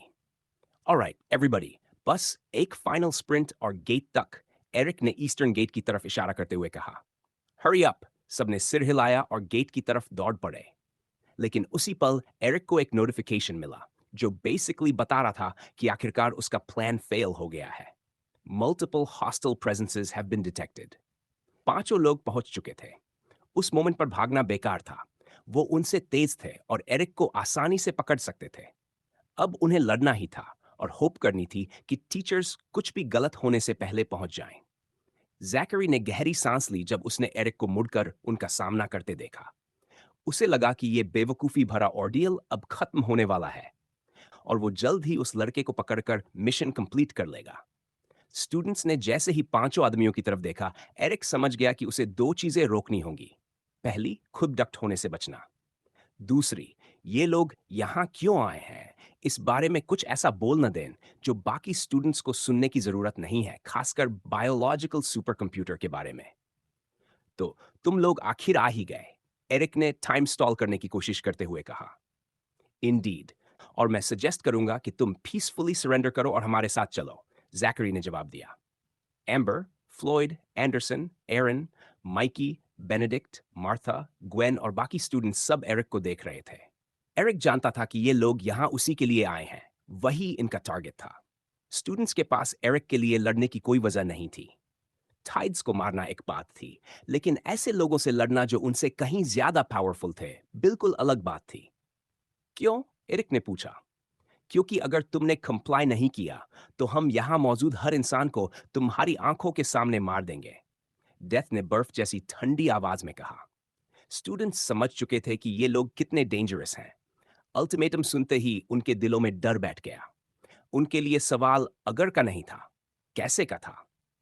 मुझे कौन अश्योर करेगा कि तुम उन्हें हार्म नहीं करोगे? एरिक ने पूछा। अपने फ्रेंड्स के अलावा उसे बाकी लोगों की परवाह नहीं थी, और वो उन्हें मीट शील्ड्स की तरह इस्तेमाल करने को भी तैयार था। लेकिन बेनेडिक्ट या एम्बर जैसे लोगों के इंजर्ड होने का ख्याल उसे चुभ रहा था। डेथ ने उसे ठंडी नजर से देखा। उसे पसंद नहीं था जब उसका प्रे इस तरह बात करता था। मुझे पता है तुम क्या सोच रहे हो। तुम्हें लगता है कि फ्रेंड्स के साथ मिलकर तुम हमें थोड़ी प्रॉब्लम दे सकते हो। मैं साफ बता देता हूं, किड ये काम नहीं करेगा। हमने तुमसे ज्यादा स्ट्रांग लोगों को मारा है, और वो सब अपनी पूरी कोशिश के बावजूद मरे हैं। ये सुनकर स्टूडेंट्स और भी डर गए। उन्हें समझ आ गया कि इन लोगों से लड़ने का कोई मतलब नहीं है। वो किसी और की प्रॉब्लम के लिए मरना नहीं चाहते थे, खासकर तब जब वो उस इंसान को ठीक से जानते भी नहीं थे। सुना तुमने? क्या सच में तुम इस गाय की वजह से अपनी जान रिस्क करना चाहते हो? कुछ स्टूडेंट्स ने एक दूसरे को असहज नजरों से देखा, जैसे किसी डिसीजन पर पहुंचने की कोशिश कर रहे हों। फिर उन्होंने एरिक को देखा, और आखिर में पांचों आदमियों को अपने चॉइस के कॉन्सिक्वेंसेस झेलने के लिए तैयार। सॉरी एरिक, लेकिन मैंने तुम्हारे किए हुए किसी भी शिट से डील करने के लिए अग्री नहीं किया था। एक लड़के ने कहा। हाँ, मैं भी। एक लड़की ने जोड़ा। मैं जा रहा हूं, किसी और ने कहा। एरिक की भौहें तन गई जब स्टूडेंट्स ने एक एक करके उसकी तरफ पीठ कर ली, यहां तक कि जूडिथ, रोबिन और एलिना भी। उसे पता था कि उसके बचने का चांस तभी था जब बाकी स्टूडेंट्स उसके साथ रहते। लेकिन अब जब वो सब जा रहे थे, उसकी सिचुएशन और भी खराब हो गई। उसके साथ सिर्फ उसके 8 फ्रेंड्स रह गए। बाकियों के चले जाने के बावजूद वो उसके साथ खड़े रहे। ये देखकर अच्छा लगा कि मार्था और बेनेडिक्ट भी नहीं गए, जबकि उन्हें एक दूसरे को जाने हुए 1 मंथ भी नहीं हुआ था। हालात होपलेस लग रहे थे। फिर भी एरिक को अपने 8 दोस्तों के अनवेवरिंग सपोर्ट से सुकून मिला। उनके लॉयल्टी और प्रेजेंस ने उसके दिल को गर्माहट दी, खासकर ऐसे मुश्किल टाइम में। अगर वो जिंदा बचे, तो वो सबका कर्ज चुकाएगा। लेकिन एंडरसन के पास मुश्किल से आधा मैना बचा था, और एम्बर तो प्रैक्टिकली बिना माना के थी। उसने सब कुछ पहले ही पांचों असैसिन्स को स्लो करने में लगा दिया था। ऊपर से ऐसा भी नहीं था कि कॉन्फ्रंटेशन में वो पांचों के खिलाफ ज्यादा काम आ सकते थे। फिर भी वो रुके रहे। एरिक ने अपने फ्रेंड्स की तरफ देखा और कहा, थैंक यू गाइस। जो भी हो, कम से कम वो ये कह सकता था कि उसने आखिरकार ह्यूमन काइंडनेस को अपनी आंखों से देखा। फिर एरिक ने पांचों की तरफ देखा। कुछ होने से पहले उसे एक बात जाननी थी। क्या मिस्टर फॉक्स की डेथ के पीछे तुम लोग हो? उसने पूछा। जैकरी जानता था कि एरिक अब बच नहीं सकता, इसलिए उसने कहा, इंडीड, तो तुम क्रिस्टल क्रॉस गैंग के मेंबर हो? आई गेस, एरिक ने कहा। जैकरी ने जवाब नहीं दिया, लेकिन साफ था कि वो सब उसी गैंग का हिस्सा थे। अगर तुम्हें बुरा न लगे, तो मेरा भी एक क्वेश्चन है, डेथ ने कहा। पूछ, एरिक बोला। वो अब भी टाइम स्टॉल कर रहा था। पांचों को यह पता था, लेकिन उन्हें भरोसा था कि मिशन पूरा होगा, इसलिए उन्होंने उसे रोकने की जरूरत नहीं समझी। आखिर वो तुमसे क्या ढूंढ रहे हैं? डेथ ने पूछा। यह सवाल बाकी लोगों की क्यूरियोसिटी भी जगा गया। क्रिस्टल क्रॉस गैंग के कुछ मेंबर्स उसके पीछे क्यों पड़े थे, और इसका एरिक के लेट एम्प्लॉयर की डेथ से क्या रिलेशन था? इससे कोई फर्क पड़ता है? एरिक ने पूछा। तुम बातें टाल रहे हो, हाँ? डेथ ने कहा। वैसे भी इससे ज्यादा फर्क नहीं पड़ता। आखिर तुम्हारे पास मुझे वो सब कहलवाने के मीन्स तो होंगे ही, राइट? एरिक की आवाज में डर झलक रहा था। Indeed, we can and we will, young man. लगता है तुमसे ज्यादा बात करने का कोई फायदा नहीं, डेथ ने कहा। उसी समय एरिक के फ्रेंड्स भी समझना चाहते थे कि हो क्या रहा है। गाइस, साफ है कि ये लड़का टाइम स्टॉल कर रहा है। इसने हेल्प बहुत पहले ही मांग ली होगी, ज्यादा टाइम नहीं होगी। मुझे लगता है हमारा टाइम नहीं है। किड को उठाओ और यहां से निकलो। मैं रेड पैलेस के मास्टर्स का सामना नहीं करना चाहता। अग्री, वो वैसे भी बोलेगा। एरिक और उसके फ्रेंड्स तुरंत फाइटिंग स्टैंस में आ गए, लेकिन उस एनकाउंटर से जिंदा बचना बस एक विशफुल थॉट था। क्या तुम सच में अपने दोस्तों की मौत रिस्क करना चाहते हो? जैकरी ने आखिर में पूछा। एरिक को गिल्ट महसूस हो रहा था। अगर वो समहाउ बच निकले तो उसे अपने दोस्तों को सब कुछ एक्सप्लेन करना ही पड़ेगा। नहीं, लेकिन अगर वो रुके हैं तो साफ है कि वो फाइट करना चाहते हैं।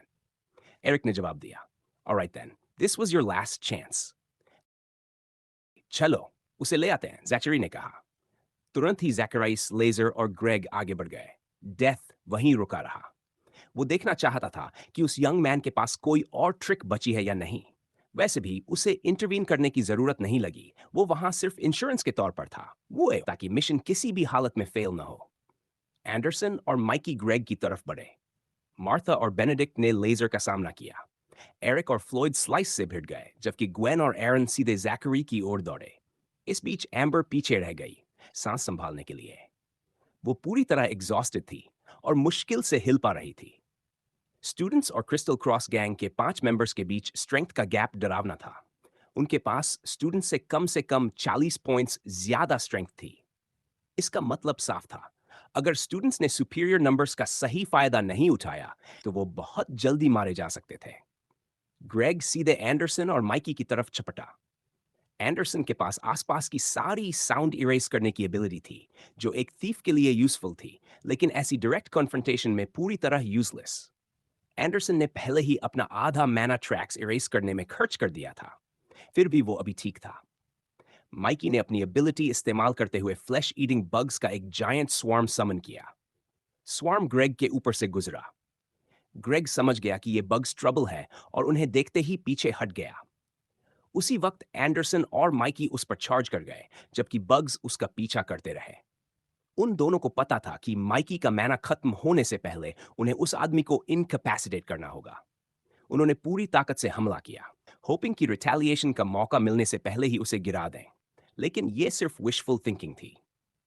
ग्रेग एक सीजन्ड वॉरियर था, जो अपोनेंट की वीकनेसेस का फायदा उठाना अच्छे से जानता था। एंडरसन और माइकी के अटैक्स उस पर लगभग कोई असर नहीं डाल रहे थे। ग्रेग लेफ्ट और राइट कूदता रहा, इंसेक्ट से बचते हुए। एंडरसन और माइकी ने उसे घेरने की कोशिश की। ग्रेग ने उनकी इंटेंशन समझ ली और उनसे डिस्टेंस बनाए रखी, क्योंकि बग्स की बड़ी संख्या उन्हें अवॉइड करना मुश्किल बना रही थी। बग्स ग्रेग पर चपटे। ग्रेग कई मीटर्स पीछे कूद गया और अटैक अवॉइड कर लिया। इस मूवमेंट में उसने एंडरसन और माइकी को कुछ सेकंड्स दे दिए और अब उसे 2 अटैक्स से बचना पड़ा, एक एंडरसन के क्लेमोर का और दूसरा माइकी के खुखरी का। ग्रेग ने एंडरसन के अटैक को अपनी सोर्ड से ब्लॉक कर लिया। स्ट्रेंथ डिफरेंस की वजह से उसे इसमें कोई दिक्कत नहीं हुई, लेकिन माइकी के वार से बचने के लिए उसे साइड में झुकना पड़ा, वो भी लगातार मूव करते हुए, ताकि बग्स उसे छू न पाए। ये सब बकवास बंद करो, मुझे 2 किड्स को मारने का कोई शौक नहीं है। कई लोगों को मारने के बावजूद उसे इसमें कभी मजा नहीं आया था। वो बस अपना काम करता था। अगर पॉसिबल होता तो वो अननेसेसरी डेथ्स अवॉइड करना चाहता था। वो थीफ था, असैसिन नहीं। खासकर इतने यंग लोगों की जान लेना जिनका फ्यूचर उज्जवल हो सकता था, उसके एथिक्स के खिलाफ था। अगर चाहते हो कि हम रेजिस्ट न करें तो एरिक के पीछे जाना बंद करो, माइकी गुस्से में चिल्लाया। क्रिस्टल क्रॉस गैंग को एरिक से कुछ चाहिए था, ये साफ था, लेकिन असैसिन्स भेजना उसे ओवरकिल लगा। वो जानता था कि ये लोग बिना किसी स्क्रपल के होते हैं। Torture, murder, robbery, drugs, prostitution, kidnapping, organ selling, सब कुछ करते हैं। बच्चों को भी नहीं छोड़ते, बल्कि उन्हें आसान टारगेट मानते हैं। ग्रेग ने आखिरी स्लैश अवॉइड किया, लेकिन फ्लैश ईटिंग बग्स अब भी उसके पीछे थे। वो 2 बार और पीछे कूदा, 2 और अटैक से बचते हुए। आखिरकार ये समझते हुए कि लड़ाई अनअवॉइडेबल है, उसने गहरी सांस ली। तो फिर तुम मुझे कोई चॉइस नहीं छोड़ते। ग्रेग जिगजैग करते हुए बग्स के बीच से निकला। उसके लिए सब कुछ स्लो मोशन जैसा था। कुछ ही पलों में वो किड्स तक पहुंच गया, सीधे माइकी के पीछे, जो बग्स की वजह से सबसे ज्यादा अनोइंग था। उसे ज्यादा कुछ करने की जरूरत ही नहीं पड़ी। वो माइकी के पीछे पहुंचा और उसके सिर के पीछे जोर से वार किया। माइकी तुरंत अनकॉन्शियस हो गया और जमीन पर गिर पड़ा। माना बग्स ऐसे इवेपोरेट होने लगे जैसे पानी, और कुछ ही सेकंड्स में वो फ्लैश ईटिंग वेव गायब हो गई। वहां बस थीफ और बेहोश पड़ा माइकी रह गया। माइकी! एंडरसन चिल्लाया। उसे समझ ही नहीं आया क्या हुआ। उसने ग्रेग की मूवमेंट देखी ही नहीं और उसे लगा कि उसका दोस्त मर गया। मैंने सरेंडर करने को कहा था। फिर वो एंडरसन के सामने आया और उसे पंच मारा। एंडरसन ने आखिरी मोमेंट पर रिएक्ट कर लिया और वार अवॉइड कर गया, जिससे ग्रेग जेन्युइनली सरप्राइज्ड हो गया। तुम बुरे नहीं हो। लेकिन अगले ही पल वो एंडरसन की पीठ के पीछे पहुंचा और उसके सिर पर वार किया, ठीक वैसे ही जैसे उसने माइकी के साथ किया था। एंडरसन भी अनकॉन्शियस होकर गिर पड़ा। उसी समय लेजर बेनेडिक्ट और मार्था की तरफ झपटा। मार्था ने थॉर्नवाइन से असैसिन को रोकने की कोशिश की, जबकि बेनेडिक्ट ने अपना हैल्बर्ड समन किया। वाइन स्नेक्स की तरह हिल रही थी, जैसे प्रे का पीछा कर रही हो। एक ऐसा डांस जिसका एंड सिर्फ डेथ हो सकता था। मार्था, उसे पकड़ो। लेजर इनक्रेडिबल एजिलिटी के साथ वाइन से बचता रहा। उसकी मूवमेंट्स ऑलमोस्ट कोरियोग्राफिक थी। वो पागलों की तरह हंस रहा था। वो मजे ले रहा था। More more more, let me see more, let me see you struggle. वो एक सैडिस्टिक आदमी था जिसे प्रे को टॉर्चर करते हुए स्ट्रगल करते देखना पसंद था। बेनेडिक्ट असैसिन की तरफ दौड़ा और हाल्बर्ट से अटैक किया, इससे पहले कि लेजर जमीन पर लैंड कर पाता। वेपन ग्लो कर रहा था और तेज लाइट निकाल रहा था, जिससे असैसिन की आंखें इरिटेट हुई। लेकिन लेजर ट्रेन्ड और स्किल था। इनएक्सपीरियंस्ड किड के लिए उसने कोई ओपनिंग नहीं छोड़ी। लेजर बेनेडिक्ट के अटैक से बचा, जमीन पर उतरा, बैलेंस रिगेन किया और डैगर से पलटकर वार किया। बेनेडिक्ट ने आखिरी मोमेंट पर हैल्बर्ट से पैरी कर लिया, जो उसके शरीर का बड़ा हिस्सा शील्ड कर सका। फिर भी लेजर की इमेंस पावर की वजह से बेनेडिक्ट कई मीटर्स दूर उड़कर जा गिरा। Can you feel the pain? लेजर चिल्लाया और नाइफ लेकर बेनेडिक्ट की तरफ दौड़ा। लेकिन मार्था ने वाइन्स बना दी और असैसिन को रोक लिया। उसी पल लेजर को उसकी याद आई। उसने उसकी तरफ देखा। आंखों में मर्डर चमक रहा था। वो मार्था की तरफ दौड़ा। मार्था एक के बाद एक वाइन्स बुलाती रही, लेकिन उसके ओपोनेंट के मुकाबले उसके न्यूरल लिंक्स बहुत कम थे। ब्रेन क्रिस्टल के जरिए मैना चैनल करने की उसकी स्पीड लेजर से कहीं धीमी थी। वो पीछे हटने लगी और ज्यादा मैना चैनल करने की कोशिश की, लेकिन कुछ ही सेकंड्स में लेजर उसके सामने था, किलिंग ब्लो देने को तैयार। मार्था ने थॉर्नी वाइन्स की एक दीवार खड़ी की, होपिंग कि वो अटैक रोक लेगी। लेकिन लेजर ने वार किया और मोटी वाइन्स ऐसे काट दी जैसे वो बटर हो। स्लैश ने मार्था की चेस्ट पर एक गहरी चोट छोड़ दी। वो दर्द से चीखी और जमीन पर गिर पड़ी। लेजर ने पीछे हटकर उसे ठंडी नजर से देखा। फिर उसके होंठों के कोनों में हल्की सी मुस्कान आई। मार्था! बेनेडिक्ट चिल्लाया। वो लेजर की तरफ दौड़ा, लेकिन जैसे ही वो कुछ मीटर्स दूर पहुंचा, असैसिन ने अपनी एबिलिटी एक्टिवेट की और उस पर अनबेरेबल पेन डाल दिया। बेनेडिक्ट जमीन पर गिर पड़ा और चीखने लगा। पेन असहनीय था।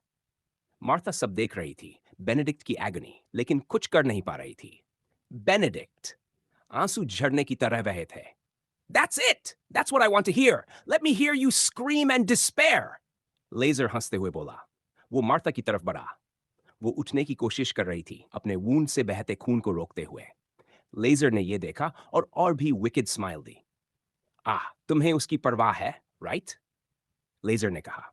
तो फिर तुम मुझे एंटरटेन करोगी जब तक मैं उसे सफर करता हुआ देखता रहूं।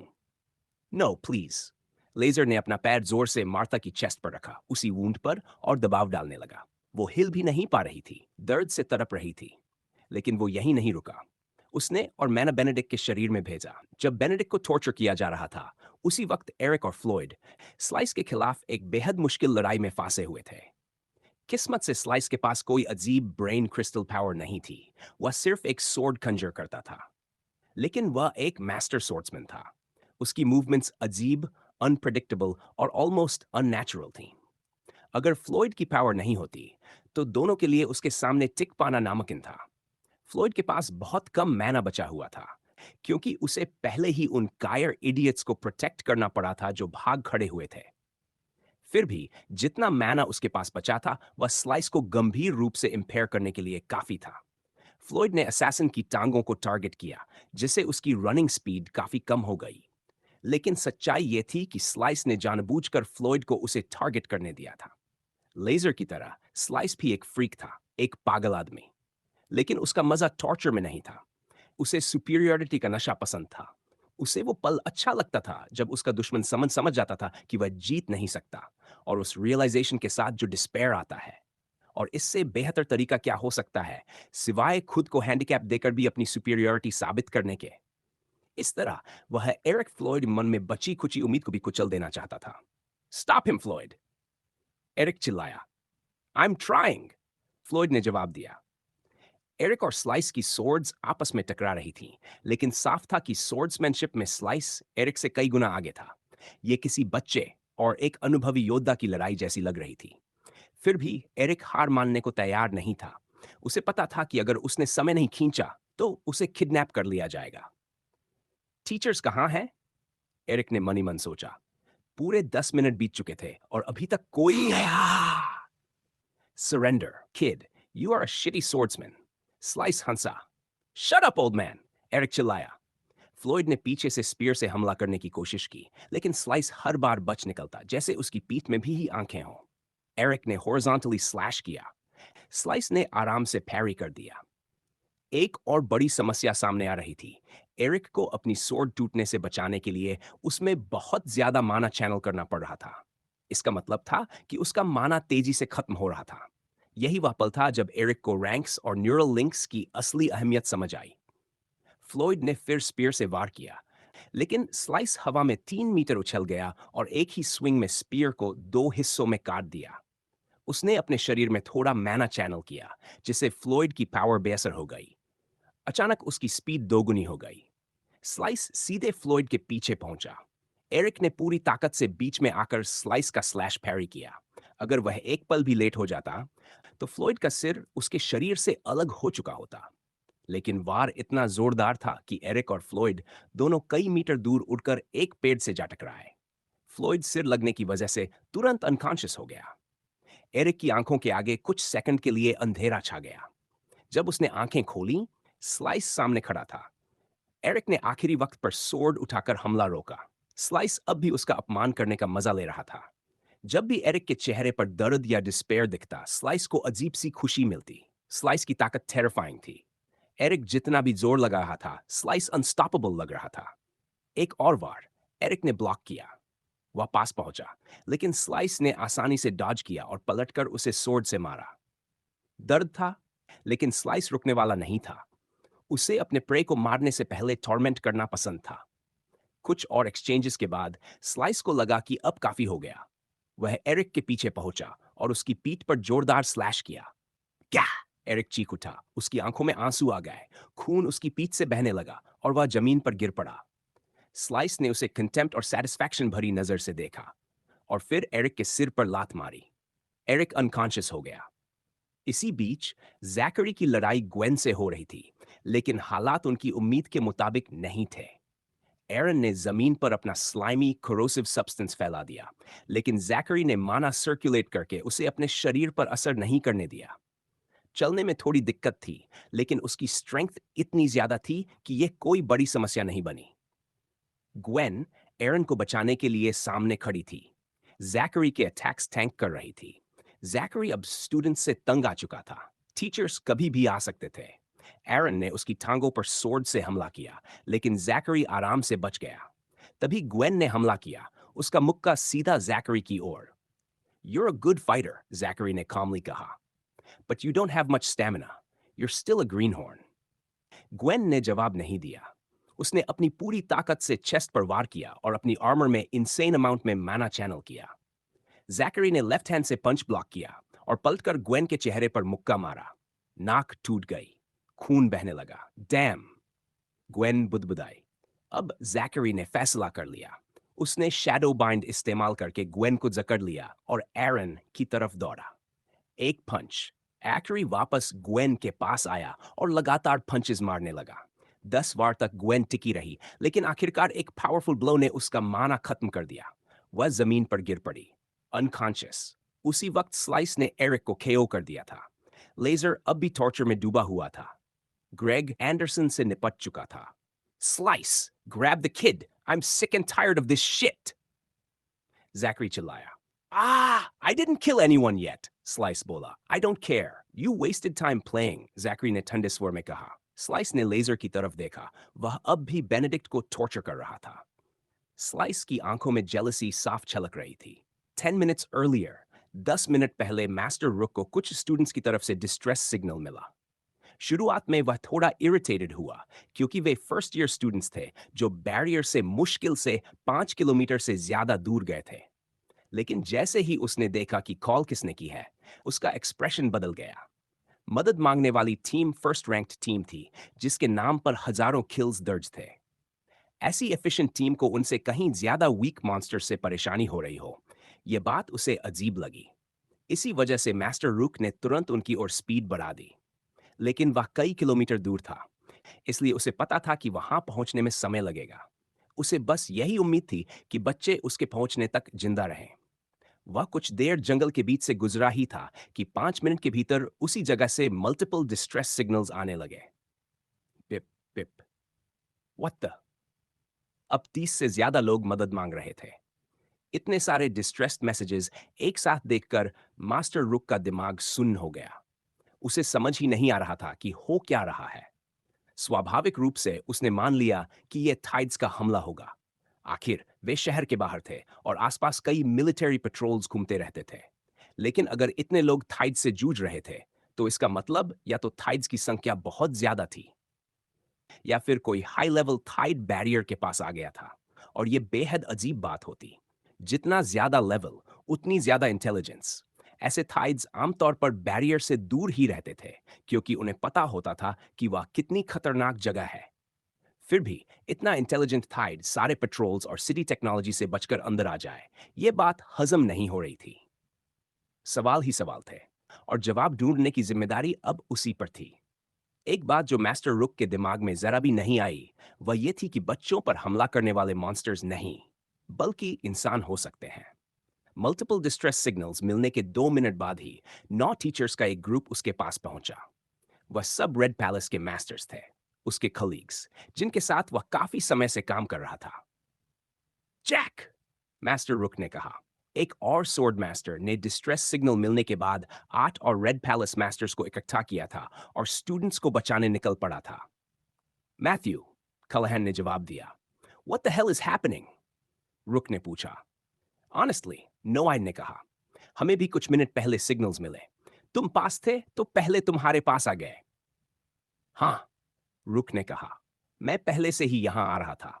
टीम 765 ने लगभग 10 मिनट पहले सिग्नल भेजा था। I'm heading there right now. Okay, lead the way. सभी मास्टर्स तेजी से दौड़ते रहे। जब वे वहां पहुंचे जहां एरिक, उसकी टीम और 5 किडनैपर्स थाइड से लड़े थे, तो दूर से ही हालात साफ दिख रहे थे। जमीन पर थाइड्स की लाशों का अंबार लगा था। कुछ थाइड्स अपने ही मरे हुए साथियों की लाशें खा रहे थे, अपनी भूख मिटाने के लिए।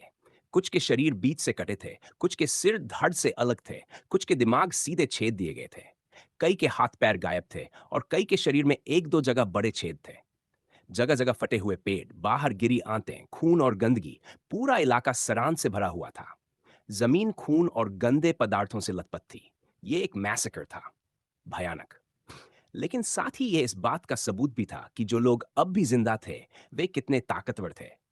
अजीब बात यह थी कि इस इलाके में, जहां लो लेवल स्टूडेंट्स घूमते थे, ऐसा करने लायक कोई होना ही नहीं चाहिए था। What the hell is this? Master car ने कहा। लगता है थाइड्स ने हमला किया था, मास्टर रुक ने जवाब दिया।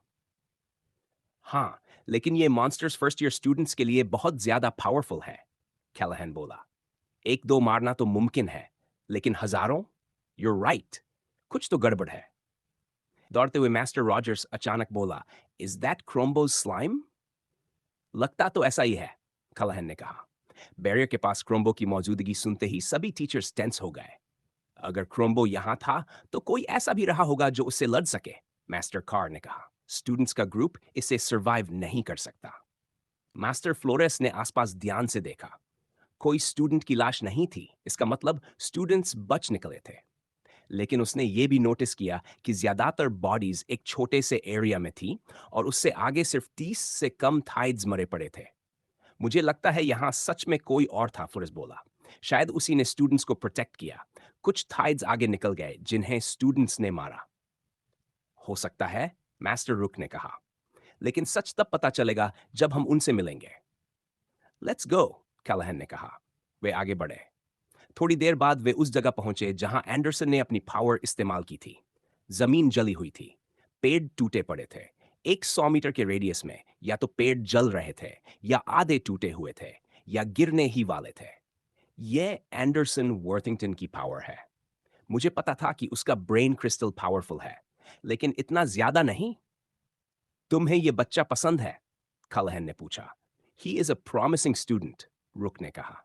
जैक डिसबिलीफ में उसे देखता रह गया। तो उसने इतनी डेवेस्टेटिंग पावर क्यों इस्तेमाल की? कैलहन ने पूछा। क्योंकि कोई उसका पीछा कर रहा था, मास्टर फ्लोरस ने कहा। स्टूडेंट्स के ट्रैक्स यहां तक दिखते हैं, उसके बाद गायब हो जाते हैं। या तो उसने पीछा छुड़ाने के लिए ट्रैक्स इरेज किए, या फिर थाइड्स को मारने के लिए। लेकिन उसने ये पावर पहले क्यों नहीं इस्तेमाल की? कलहन बोला। इतना डैमेज, 20 सेकंड में लड़ाई खत्म हो जाती। वह इस पावर को कंट्रोल नहीं कर सकता, फ्लोरेस ने कहा। शायद उसने अपने दोस्तों को बचाने के लिए आखिरी वक्त पर इस्तेमाल किया, और अगर वह अकेला होता तो मर जाता। इसका मतलब स्टूडेंट्स किसी और के सहारे भागे, और वे लोग फ्रेंडली नहीं थे। इसलिए उसने ट्रैक्स कवर करने की कोशिश की। दैट मेक्स सेंस, मास्टर रुक ने कहा। वे आगे बढ़े और एम्बर की गैस वाली जगह पहुंचे। अब शक पक्का हो गया। स्टूडेंट्स इतनी दूर, इतने रैंडम तरीके से पावर्स तभी इस्तेमाल करें जब कोई उनका पीछा कर रहा हो, और वे इंसान ही हो सकते थे। टाइड्स होते तो उनकी संख्या की वजह से पूरा इलाका और गंदा होता। तभी धुएं और खेयास के पार से लड़ाई की आवाजें आने लगी। Someone is fighting, मास्टर रुक बोला।